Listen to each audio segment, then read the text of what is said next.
ನಮಸ್ಕಾರ ಸ್ನೇಹಿತರೆ, ನಮ್ಮ ನಂಬಿಕೆಗೆ ಸ್ವಾಗತ ಸುಸ್ವಾಗತ. ಸ್ನೇಹಿತರೆ, ಕನ್ನಡ ಚಿತ್ರರಂಗದ ಇತಿಹಾಸದಲ್ಲಿ ಡಾಕ್ಟರ್ ರಾಜ್ಕುಮಾರ್ ಅವರ ವೃತ್ತಿ ಜೀವನಕ್ಕೆ ಹೊಸ ತಿರುವು ನೀಡಿದ ಸಿನಿಮಾ ಅಂದರೆ ಬೇಡರ ಕಣ್ಣಪ್ಪ. 1954ರಲ್ಲಿ ಬಿಡುಗಡೆಯಾದ ಈ ಚಿತ್ರವು ಕೇವಲ ಒಂದು ಯಶಸ್ವಿ ಸಿನಿಮಾವಷ್ಟೇ ಅಲ್ಲ, ಕನ್ನಡ ಚಿತ್ರರಂಗದ ಇತಿಹಾಸವನ್ನೇ ಬದಲಿಸಿದ ಮೈಲಿಗಲ್ಲು. ಈ ಚಿತ್ರದ ಶೂಟಿಂಗ್ ವೇಳೆ ನಡೆದ ಕೆಲವು ಘಟನೆಗಳು ಇಂದಿಗೂ ಅನೇಕರನ್ನ ಆಶ್ಚರ್ಯಗೊಳಿಸುತ್ತವೆ. ಕೆಲವರು ಅದನ್ನು ಕಾಕತಾಳೀಯ ಎಂದರೆ, ಇನ್ನು ಕೆಲವರು ಅದನ್ನು ಭಗವಂತನ ಕೃಪೆ ಎಂದು ನಂಬ್ತಾರೆ. ಅಷ್ಟಕ್ಕೂ ಏನದು ಘಟನೆ, ಆ ದಿನ ನಡೆದದ್ದಾದರೂ ಏನು ಅನ್ನೋದನ್ನು ಈ ಸಂಚಿಕೆಯಲ್ಲಿ ಹೇಳ್ತಾ ಹೋಗ್ತೇನೆ. ಅದಕ್ಕೂ ಮುನ್ನ ನಮ್ಮ ನಂಬಿಕೆಗೆ ನಿಮ್ಮ ಬೆಂಬಲವಿರಲಿ.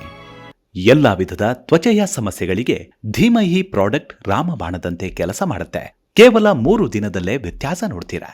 ಯಾವುದೇ ಅಡ್ಡ ಪರಿಣಾಮಗಳಿಲ್ಲ. ಕೆಮಿಕಲ್ ರಹಿತವಾದ 16 ನೈಸರ್ಗಿಕ ಪದಾರ್ಥಗಳ ಮಿಶ್ರಣದಿಂದ ತಯಾರಾದ 100% ಆರ್ಗ್ಯಾನಿಕ್ ಧೀಮಹಿ ಪ್ರಾಡಕ್ಟ್. ಹೆಚ್ಚಿನ ಮಾಹಿತಿಗಾಗಿ ಕೆಳಕಂಡ ದೂರವಾಣಿಗೆ ಸಂಪರ್ಕಿಸಿ. ಸ್ನೇಹಿತರೆ, ಕನ್ನಡಿಗರ ಆರಾಧ್ಯ ದೈವ ಎಂದೇ ಕರೆಸಿಕೊಳ್ಳುವ ಡಾಕ್ಟರ್ ರಾಜ್ಕುಮಾರ್ ಅವರ ಬದುಕಿನಲ್ಲಿ ಸಾವಿರಾರು ಘಟನೆಗಳು ನಡೆದಿವೆ. ಆದರೆ ಅವರ ಮೊದಲ ಚಿತ್ರವಾದ ಬೇಡರ ಕಣ್ಣಪ್ಪ ಶೂಟಿಂಗ್ ವೇಳೆ ನಡೆದ ಕೆಲವು ಸಂಗತಿಗಳು ಇಂದಿಗೂ ರೋಮಾಂಚನ ಹುಟ್ಟಿಸ್ತವೆ. ಕ್ಯಾಮರಾ ಆಫ್ ಆದರೂ ಕೆಲ ಕ್ಷಣಗಳ ಕಾಲ ಯಾರೂ ಮಾತನಾಡಲಿಲ್ಲ. ಶೂಟಿಂಗ್ ಸೆಟ್ನಲ್ಲಿ ಇದ್ದವರ ಕಣ್ಣಲ್ಲಿ ನೀರು ತುಂಬಿತ್ತು. ನಿರ್ದೇಶಕರು ಕೂಡ ಭಾವುಕರಾಗಿದ್ರು. ಅದು ಕೇವಲ ಅಭಿನಯವಲ್ಲ, ಅದು ಭಕ್ತಿಯ ಪರಾಕಾಷ್ಠೆ. ಸಿಂಗನಲ್ಲೂರಿನ ಮುತ್ತುರಾಜ್ ಆಗಿದ್ದ ಯುವಕ ರಂಗಭೂಮಿಯಲ್ಲಿ ಅಭಿನಯ ಮಾಡ್ತಿದ್ರು. ತಂದೆ ಪುಟ್ಟಸ್ವಾಮಯ್ಯ ಅವರ ನಾಟಕ ತಂಡದಲ್ಲೇ ಬಾಲ್ಯದಿಂದಲೇ ಬೆಳೆದ ರಾಜ್ಕುಮಾರ್ ಅವರಿಗೆ ವೇದಿಕೆಯೇ ಶಾಲೆಯಾಗಿತ್ತು. ಒಂದು ದಿನ ನಿರ್ದೇಶಕ HLN ಸಿಂಹ ಅವರ ಕಣ್ಣಿಗೆ ಈ ಯುವಕ ಬಿದ್ರು. ಈ ಹುಡುಗನ ಕಣ್ಣಲ್ಲಿ ಏನೋ ವಿಶೇಷತೆ ಇದೆ ಎಂದು ಭಾವಿಸಿ ಬೇಡರ ಕಣ್ಣಪ್ಪ ಚಿತ್ರದ ನಾಯಕನಾಗಿ ಆಯ್ಕೆ ಮಾಡಿದ್ರು. ಆ ಸಮಯದಲ್ಲಿ ರಾಜ್ಕುಮಾರ್ ಅವರಿಗೆ ಸಿನಿಮಾ ಅಂದರೆ ಹೊಸ ಅನುಭವ. ಕ್ಯಾಮರಾ ಮುಂದೆ ನಿಲ್ಲುವುದೇ ದೊಡ್ಡ ಸವಾಲಾಗಿತ್ತು. ಚಿತ್ರದಲ್ಲಿ ಕಣ್ಣಪ್ಪನ ಪಾತ್ರ ಸುಲಭವಾಗಿರಲಿಲ್ಲ.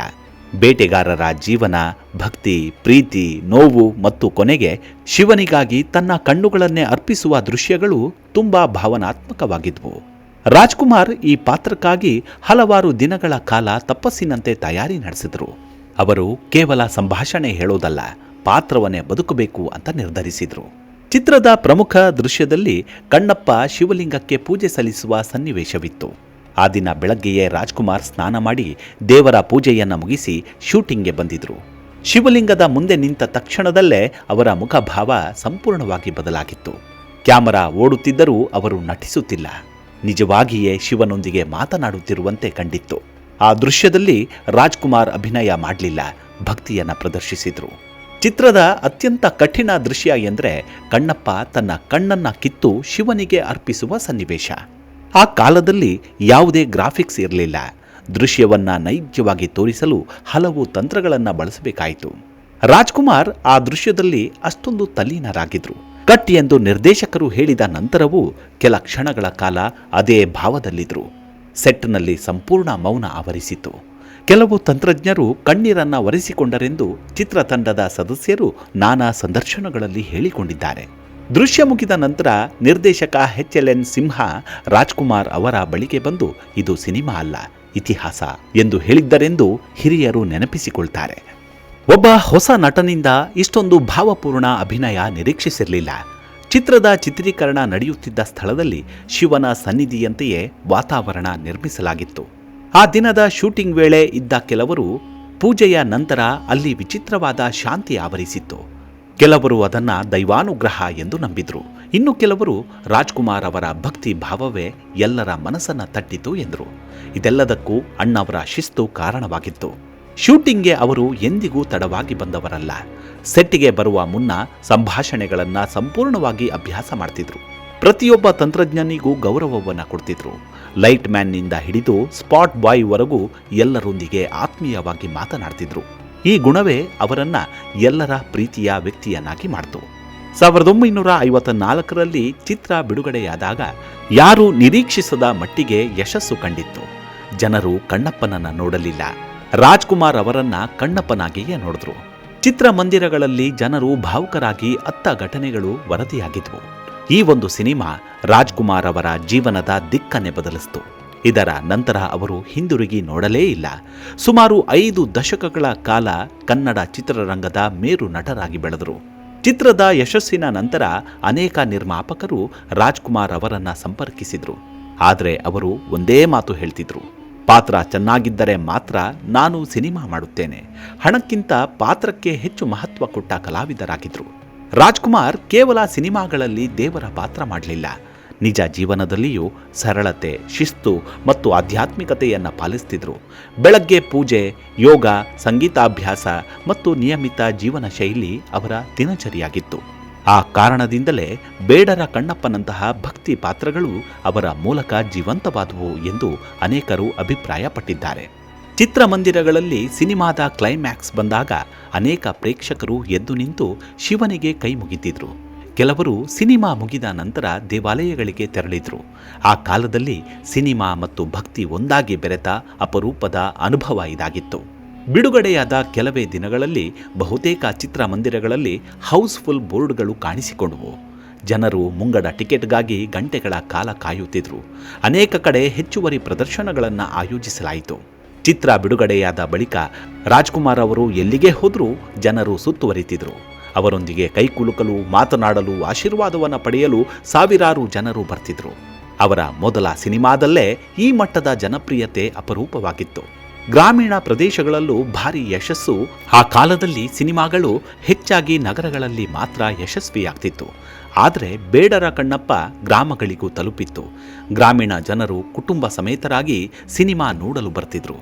ಸಿನಿಮಾದ ಹಾಡುಗಳು ಕೂಡ ಜನಪ್ರಿಯವಾದವು. ರೇಡಿಯೋಗಳಲ್ಲಿ ಆಗಾಗ ಪ್ರಸಾರವಾಗ್ತಿತ್ತು. ಮದುವೆಗಳಲ್ಲಿ, ಹಬ್ಬಗಳಲ್ಲಿ, ಸಾಂಸ್ಕೃತಿಕ ಕಾರ್ಯಕ್ರಮಗಳಲ್ಲಿ ಈ ಹಾಡುಗಳನ್ನೇ ಹಾಡಲಾಗ್ತಿತ್ತು. ಈ ಸಿನಿಮಾ ಯಶಸ್ಸಿನ ನಂತರ ನಿರ್ಮಾಪಕರು ಅರಿತುಕೊಂಡರು, ಕನ್ನಡ ಸಿನಿಮಾಗಳಿಗೂ ದೊಡ್ಡ ಮಾರುಕಟ್ಟೆ ಇದೆ ಅಂತ. ಅದರ ಪರಿಣಾಮವಾಗಿ ಮುಂದಿನ ಕೆಲವು ವರ್ಷಗಳಲ್ಲೇ ಕನ್ನಡದಲ್ಲಿ ಹೆಚ್ಚಿನ ಚಿತ್ರಗಳು ನಿರ್ಮಾಣವಾಗತೊಡಗಿದವು. ಈ ಒಂದು ಸಿನಿಮಾದ ನಂತರ ಅವರಿಗೆ ನಿರಂತರವಾಗಿ ಅವಕಾಶಗಳು ಬರತೊಡಗಿದವು. ಮುಂದೆ ಭಕ್ತಿ ಪ್ರಧಾನ, ಐತಿಹಾಸಿಕ, ಸಾಮಾಜಿಕ, ಕುಟುಂಬ, ಸಾಹಸ ಹೀಗೆ ಎಲ್ಲ ರೀತಿಯ ಪಾತ್ರಗಳಲ್ಲಿ ಮಿಂಚಿದ್ರು. ನಂತರ ಅವರು ಕನ್ನಡದ ಅಣ್ಣವರಾದರು. ಅನೇಕ ಹಿರಿಯರು ಹೇಳುವ ಒಂದು ಮಾತಿದೆ, ರಾಜ್ಕುಮಾರ್ ಕಣ್ಣಪ್ಪನ ಪಾತ್ರ ಮಾಡಿದ್ದರಿಂದಲೇ ಅವರಿಗೆ ಶಿವನ ಆಶೀರ್ವಾದ ಸಿಕ್ಕಿತು. ಜನ ಮನದಲ್ಲಿ ಈ ನಂಬಿಕೆ ಬಹಳ ವರ್ಷಗಳಿಂದಲೂ ಜೀವಂತವಾಗಿದೆ. ಆ ಕಾಲದಲ್ಲಿ ಸೃಷ್ಟಿಸಿದ ಹವಾ ಸಿನಿಮಾ ಬಿಡುಗಡೆಯಾದ ನಂತರ ಚಹಾ ಅಂಗಡಿಗಳಲ್ಲಿ ಇದೇ ಚರ್ಚೆ, ಪತ್ರಿಕೆಗಳಲ್ಲಿ ಪ್ರಶಂಸೆ, ನಾಟಕ ತಂಡಗಳಲ್ಲಿ ಕಣ್ಣಪ್ಪ ಕಥೆಗೆ ಬೇಡಿಕೆ, ಯುವಕರು ರಾಜ್ಕುಮಾರ್ ಅವರ ಹೇರ್ ಸ್ಟೈಲ್ ಅನುಕರಣೆ. ಅಂದಿನ ದಿನಗಳಲ್ಲಿ ಸಾಮಾಜಿಕ ಜಾಲತಾಣಗಳೇ ಇರಲಿಲ್ಲ. ಆದರೂ ಜನರಿಂದ ಜನರಿಗೆ ಹರಡಿದ ಮೆಚ್ಚುಗೆಯಿಂದ ಈ ಸಿನಿಮಾ ಅಪಾರ ಜನಪ್ರಿಯತೆ ಗಳಿಸಿತು. ಕನ್ನಡ ಚಿತ್ರರಂಗಕ್ಕೆ ಈ ಚಿತ್ರ 3 ದೊಡ್ಡ ಕೊಡುಗೆಗಳನ್ನು ನೀಡಿತು. ರಾಜ್ಕುಮಾರ್ ಎಂಬ ಅಮೂಲ್ಯ ಪ್ರತಿಭೆಯನ್ನ ಕನ್ನಡ ಚಿತ್ರರಂಗಕ್ಕೆ ಪರಿಚಯಿಸಿತು. ಭಕ್ತಿ ಪ್ರಧಾನ ಚಿತ್ರಗಳಿಗೂ ದೊಡ್ಡ ವಾಣಿಜ್ಯ ಯಶಸ್ಸು ಸಾಧ್ಯ ಎಂಬುದನ್ನು ತೋರಿಸಿತು. ಸ್ಥಳೀಯ ಕಥೆಗಳು ಮತ್ತು ಕನ್ನಡ ಸಂಸ್ಕೃತಿಯನ್ನು ಆಧರಿಸಿದ ಚಿತ್ರಗಳು ಜನಮನ ಗೆಲ್ಲಬಲ್ಲವು ಎಂಬುದನ್ನು ಸಾಬೀತುಪಡಿಸಿತು. ಸುಮಾರು 7 ದಶಕಗಳು ಕಳೆದರೂ ಬೇಡರ ಕಣ್ಣಪ್ಪನ ಬಗ್ಗೆ ಮಾತು ಬಂದಾಗ ಮೊದಲಿಗೆ ನೆನಪಾಗೋದು ರಾಜ್ಕುಮಾರ್ ಅವರ ಅದ್ಭುತ ಅಭಿನಯ, ಕಣ್ಣಪ್ಪನ ಅಚಲವಾದ ಭಕ್ತಿ, ಭಾವನಾತ್ಮಕ ಕ್ಲೈಮ್ಯಾಕ್ಸ್ ಮತ್ತು ಕನ್ನಡ ಚಿತ್ರರಂಗಕ್ಕೆ ಹೊಸ ಯುಗವನ್ನು ಆರಂಭಿಸಿದ ಐತಿಹಾಸಿಕ ಯಶಸ್ಸು. ಈ ಕಾರಣಗಳಿಂದಲೇ ಬೇಡರ ಕಣ್ಣಪ್ಪ ಕೇವಲ ಒಂದು ಸಿನಿಮಾ ಅಲ್ಲ, ಕನ್ನಡ ಸಿನಿ ಇತಿಹಾಸದ ಮೈಲಿಗಲ್ಲು ಎಂದು ಇಂದಿಗೂ ಗೌರವದಿಂದ ಸ್ಮರಿಸಲಾಗುತ್ತೆ. ಬೇಡರ ಕಣ್ಣಪ್ಪ ಸಿನಿಮಾ ಬಿಡುಗಡೆಯಾಗಿ ದಶಕಗಳು ಕಳೆದರೂ ಅದರ ಮಹತ್ವ ಕಡಿಮೆಯಾಗಿಲ್ಲ. ಇದನ್ನು ಕನ್ನಡದ ಮೊದಲ ಭಕ್ತಿರಸ ಪ್ರಧಾನ ಕ್ಲಾಸಿಕ್ ಚಿತ್ರಗಳಲ್ಲಿ ಒಂದೆಂದು ಪರಿಗಣಿಸಲಾಗಿದೆ. ರಾಜ್ಕುಮಾರ್ ಅವರ ಅಭಿನಯ ಇಂದಿಗೂ ನಟರಿಗೆ ಪಾಠವಾಗಿದೆ. ಬೇಡರ ಕಣ್ಣಪ್ಪ ಸಿನಿಮಾದ ಶೂಟಿಂಗ್ ವೇಳೆ ನಡೆದ ಘಟನೆಗಳನ್ನು ಕೆಲವರು ಪವಾಡವೆಂದು, ಕೆಲವರು ಮಹಾನ್ ಕಲಾವಿದನ ಅಭಿನಯದ ಶಕ್ತಿ ಎಂದು ನೋಡ್ತಾರೆ. ಆದರೆ ಒಂದು ವಿಷಯ ಮಾತ್ರ ನಿಜ, ಡಾಕ್ಟರ್ ರಾಜ್ಕುಮಾರ್ ಆ ಪಾತ್ರವನ್ನು ಅಭಿನಯಿಸಲಿಲ್ಲ, ಅದರಲ್ಲೇ ಬದುಕಿದ್ರು. ಅವರ ಭಕ್ತಿ, ಶಿಸ್ತು ಮತ್ತು ಕಲೆಯ ಮೇಲಿನ ನಿಷ್ಠೆಯೇ ಅವರನ್ನು ಸಾಮಾನ್ಯ ನಟನಿಂದ ಅಣ್ಣವರು ಎಂಬ ಸ್ಥಾನಕ್ಕೇರಿಸಿತು. ಇಂದಿಗೂ ಕನ್ನಡಿಗರು ಬೇಡರ ಕಣ್ಣಪ್ಪ ಚಿತ್ರವನ್ನು ನೋಡಿದಾಗ ಕೇವಲ ಒಂದು ಸಿನಿಮಾ ನೋಡಿದ ಅನುಭವವಾಗುವುದಿಲ್ಲ, ಅದು ಭಕ್ತಿ, ಕಲೆ ಮತ್ತು ಸಮರ್ಪಣೆಯ ಅಮರ ಸಾಕ್ಷಿಯಂತೆ ಭಾಸವಾಗುತ್ತೆ. ಇದೇ ಕಾರಣಕ್ಕೆ ಈ ಸಿನಿಮಾ ಕನ್ನಡ ಚಿತ್ರರಂಗದ ಇತಿಹಾಸದಲ್ಲಿ ಎಂದೆಂದಿಗೂ ಅಜರಾಮರವಾಗಿದೆ. ಇವಿಷ್ಟು ಬೇಡರ ಕಣ್ಣಪ್ಪ ಸಿನಿಮಾದ ಕುರಿತಾದ ಸಣ್ಣದಾದ ಮಾಹಿತಿ. ಮುಂದಿನ ಸಂಚಿಕೆಯಲ್ಲಿ ಮತ್ತೆ ಸಿಗೋಣ. ಅಲ್ಲಿವರೆಗೂ ನಿಮ್ಮ ಆರೋಗ್ಯದ ಕಡೆ ಗಮನವಿರಲಿ. Take care. ನಮಸ್ಕಾರ.